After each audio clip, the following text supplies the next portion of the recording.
Northview traveling to the east side, taking on Clay over at Potter Fieldhouse. Second time they've squared off this season.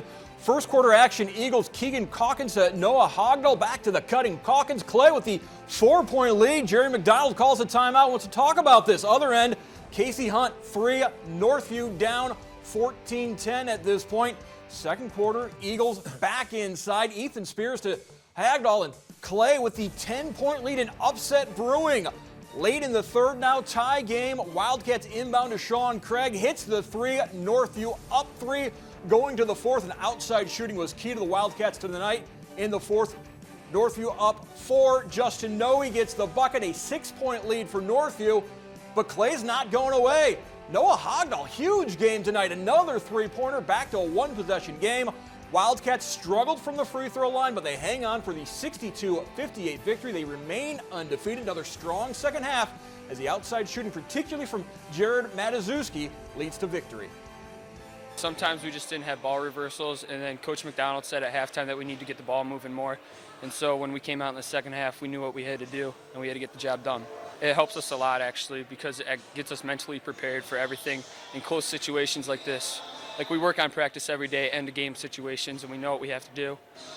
And so that's what helps us a lot. I think we'll have a great chance at maybe the district final again, and hopefully we can bring home the district final.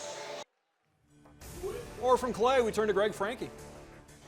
Well, with the word out that the NLL might possibly be looking to expand, who knows, we could have future league rivals going against each other, and Northview Clay has been a pretty good rivalry, and this game certainly was. Clay had a lot of games even going back to last year where they led in the fourth quarter, and they led for much of this game. They had as much as a 10-point lead well into the third quarter, and they led for a brief time in the fourth, but it was a spate of three-point shooting by Northview, led by Jared Matuszewski in particular, that helped them get over the top. Clay, they had Noah Hogdahl, who got over 20 points for the second consecutive game, and they were having good success driving the ball, and Frank Wagenfeld was dominating inside their 6'8" post presence. But because Clay could not match the Northview outside shooting, particularly of Matuszewski, that allowed Northview to really pack it in and deny a lot of the opportunities to get to the basket that Clay had utilized in the first half, and that was a big factor in Northview going on to win. But a very close game and a very good test for both teams as they get set to start in their respective leagues next week.